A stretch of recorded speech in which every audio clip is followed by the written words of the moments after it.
On today's video, we start a brand new KVK coverage, and this time, Lost Kingdom 76 is up.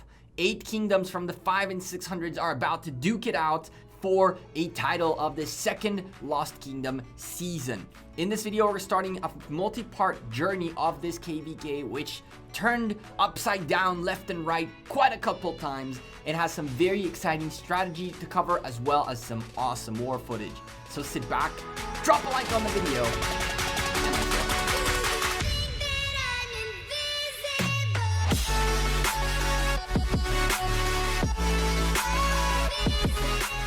Hey there YouTube, welcome back to Gekko Gaming. Lost Kingdom 76 is underway, and in this series of videos we're going to cover everything going on in here. And trust me, this KVK was super fun to watch, with a few upsets, changes, and some awesome strategy. Before we start though, I'm a sponsored content creator by Rise of Kingdoms. If you enjoy the content, consider dropping a like on the video and hit that subscribe button.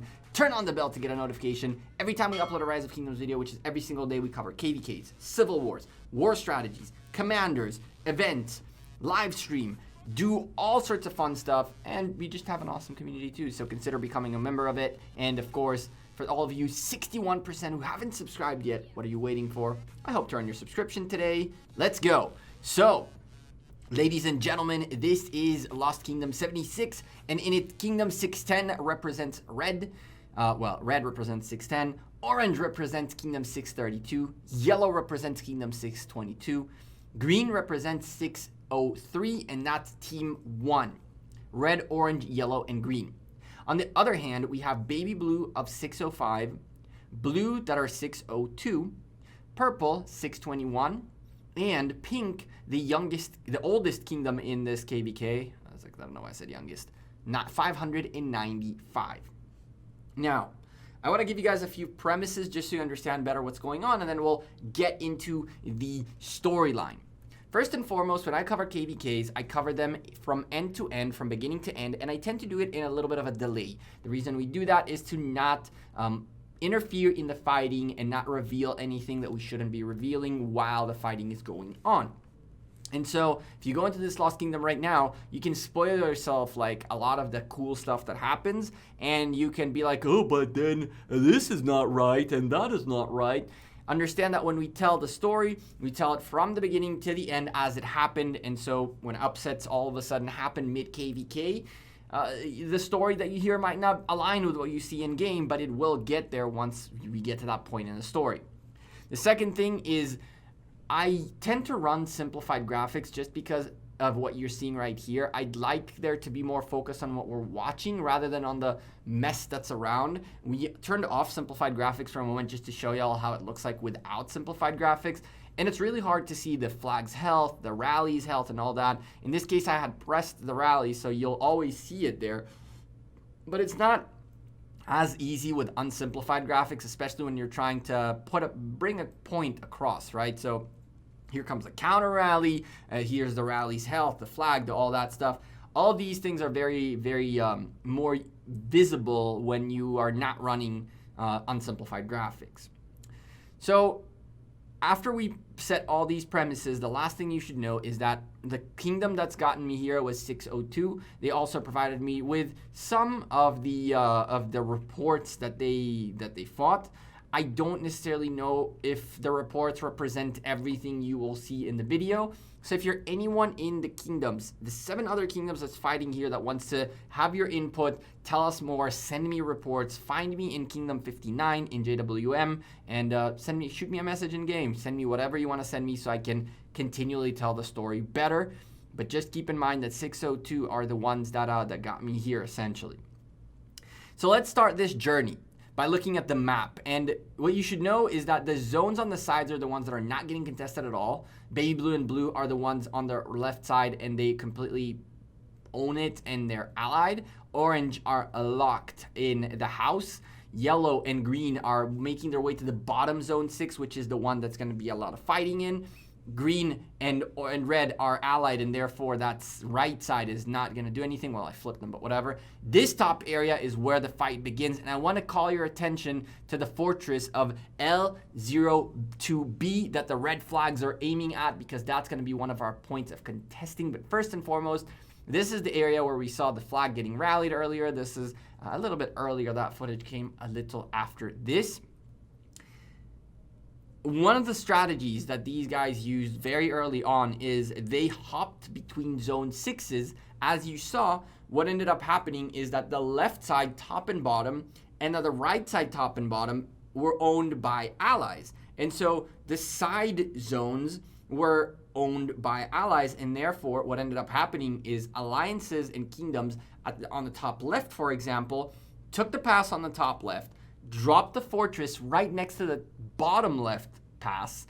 They then took that pass for a moment, dropped the fortress next to the bottom zone pass that their allies owned, and once that built, they took the pass and made it to the bottom zone. That's how a top left team made it to the bottom zone 6. The same happened with the bottom right kingdom, which made it all the way to the top zone. We kept our eye mostly on the top zone 6 because that's the one that really caught up in flames. The kingdoms in green and in yellow were just going to work at the bottom, folks, in pink.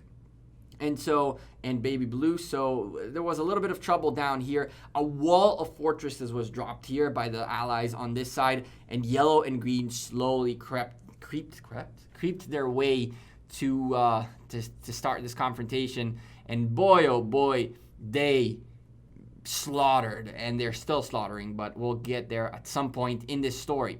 You can see the L02K fortress right next to that baby blue pass. That's the one from the top blue team going down bottom, so they can try to go help.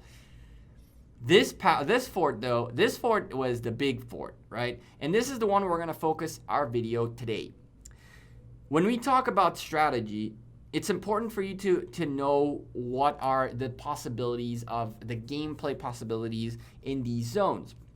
When these passes are taken, more often than not, everybody triggers the alliance skill called Skillful Craftsman. That's the one that for an hour, you're building flags at a stupendously fast rate. And so more often than not, someone like red team can flag all the way out there, and someone like purple can flag out way out here to where the green fortresses are. And it's problematic because it tells you, it limits on how far forward you can drop fortresses. If you go a bit too forward, your opposition is going to get to your fort before your fort gets built, and that can cause you the fort and a lot of resources and time building. And on the other hand, if you are building it too far backwards, then by the time it's built, the flags that you are using with Skillful Craftsman would have passed you, and therefore trouble indeed. I was trying to kind of look what's going on with green and pink. Green and pink met here and started duking it out. This area had a lot of fighting going on for quite a bit, but green and yellow seem to have really overwhelmingly taken this zone, and it was crazy. But here I was very worried for 602. I told him that I think that this fortress is donezo, and for a while 610 in red had full control of the open field. They have flags right next to the fortress, and therefore, they can teleport forward and just keep sending troops out there, right? The folks of 602 had 2 or 3 folks that had teleported randomly near where that fortress was, luckily for them. But that's not enough to stop a full-fledged kingdom that can make it as close as possible to the fortress and launch rallies. And so I thought that 602 dropped this fortress a bit too forward, and kind of that's really what you should know about and the strategy we're going to talk about in this video.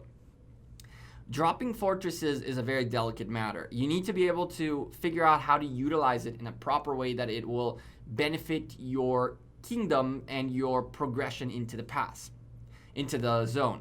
There are 3 ways to use a fortress. You can use a fortress in an offensive manner. What 602 are doing right here, when they're dropping it at the top, they're getting as close as they can, and if they can get it to build, they're going to save themselves tons of flagging to get to their enemy's side quicker. However, the building is going to take a bit more. On the other hand, it also saves you flags, it saves you resources, it saves you capability of how many flags you can build, so forth and so on. The second way to use a fortress is in a defensive manner. A lot of folks tend to drop a fortress backwards and flag forwards, and once that fortress is built, it's essentially the roots of the flagging path, right? So that they're not reliant on a pass. And that's another fairly common way of using forts. The third way is as bait. More often than not, when a kingdom sees that their opposition are dropping a fort that is fairly close to them or that is too far forward, they have this need to go after it. Kingdom 196 a long time ago used that strategy really well to make their opposition waste their skillful craftsmen and waste their flags on getting a fortress that was way up there. And that's a very useful way to use this. This is that fortress getting rallied, and the fortress held for a little while. It held for a long while, actually. It took a bunch of rallies along the way. We're trying to get you guys the report and all that good stuff, but this is the part in KVK where everybody is getting into that zone 6, so nothing worked. It was stupendously laggy for like, I don't know, maybe like an hour or two, where to the point where I clicked on this and it just now opened. You guys saw when I clicked on it and it literally just now opened. It was kind of nuts. But anyway, we continue on through this to show you a little bit more of the juicy report. 610 had a clear advantage in this situation. They had flagged towards the path, the fortress. They had cities next to the fortress. They had a rally leader next to the fortress. There was absolutely no reason for this fortress to hold.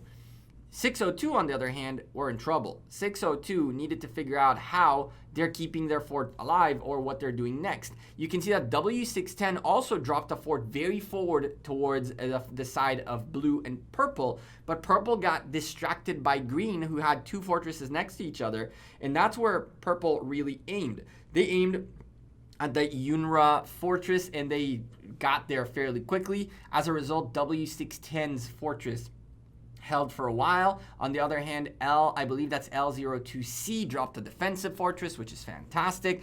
And then that's how it started building itself up. I kind of wanted to show y'all how the map looked and all that good stuff. As you can see, purple made it to this UNRA Alliance fortress very quickly, and there was nothing green could do to stop this from going down. Green in 603 were a bit further behind, and in hindsight, I'm not entirely sure whether these forts were even supposed to be built, because of the way you'll see 603 in green flagged and what they ended up doing in this KVK. I don't think these fortresses were important at all or relevant at all, as there's also a Minamoto defending them. I think that these were bait, and it worked great on purple. Purple was the one kingdom that in 621 that a little bit disappointed me, because I saw a lot of potential in how they can help their ally 602 to take this zone out, but it just either wasn't coordinated enough, or they just didn't feel like fighting, or I don't know what it was. I followed up with how they were fighting and all that stuff, and it felt weird. Something wasn't right there. And by the way, the one cool thing that they really did well here is that they dropped this flag right here, the purple flag that's touching both of these Alliance fortresses, right? Which is a great drop of a flag right in the right spot.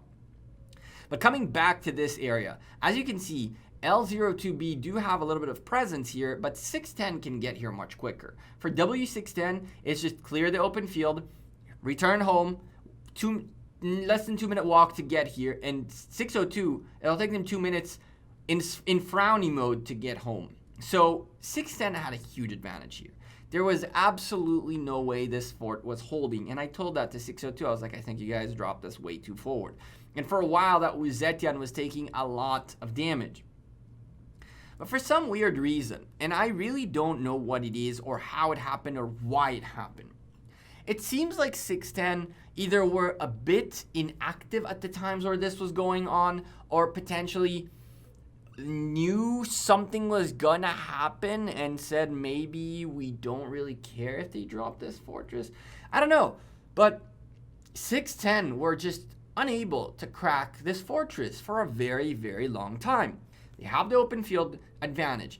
they have the rallying advantage. They have the positional advantage. They have their flags next to them. They're flagging around the fortress even further to get even more people right next to this fortress. 602 have 3 dudes, one really close and 2 of them kind of close, and 1 even on Alliance territory of W610 because he random ported before those flags got there. So that guy can't even unshield. If he unshields, he's zeroed, right? And so it's a problem. He's a big player, so maybe in season 2, this is not really, it's not something that they do yet. But anyway, the bottom line here is that this fortress held, which is kind of crazy, and it's still holding. This is the last time you'll see a Wuzetian in Lost Kingdom Season 2. This Lost Kingdom started before the update. In the latest update, update 36, I believe it is, they removed Wuzetian from Lost Kingdom Season 2 as, you know, she's the reward for Lost Kingdom Season 2. Kind of makes sense. I don't know why W610 allowed this fortress to stay. And it did. It built for 4 hours. 3 hours, 4 hours, something like that. Red team got there very quickly. I watched for like 2.5 hours as they owned the open field, and they just let it slip. And at some point, more and more of these L02B players managed to random port forward, managed to get more marches out there, more of a strategy on how they brought their marches in here happened.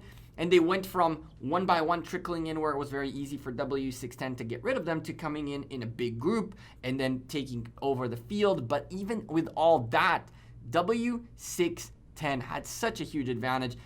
I mean, this guy actually random ported here, and L02B just rallied him. You saw the big boy right up there. He teleported, random teleported in a very nice place. We'll talk about him some other time, but I mean, how did this even happen? I have no idea. But this was the biggest mistake 610 did. Your number one priority has to be getting rid of those fortresses before they build, because once they do, your opposition is going to teleport way up there into the zone that's supposed to be yours instead of flagging their way there, and you, my friends, are in very big trouble. So this was just a tip of the iceberg of the beginning of this crazy Lost Kingdom. I really wanted to make a video about specifically this topic to ensure you understand that if you allow this to happen, even after proccing all the different skills, resource node skills, so people don't teleport in, there's still enough space for dropping flags, for dropping cities, and then you're in big trouble. Focus on those forts if they're too far forward. Don't send yours too far forward, or you might find yourself in big trouble.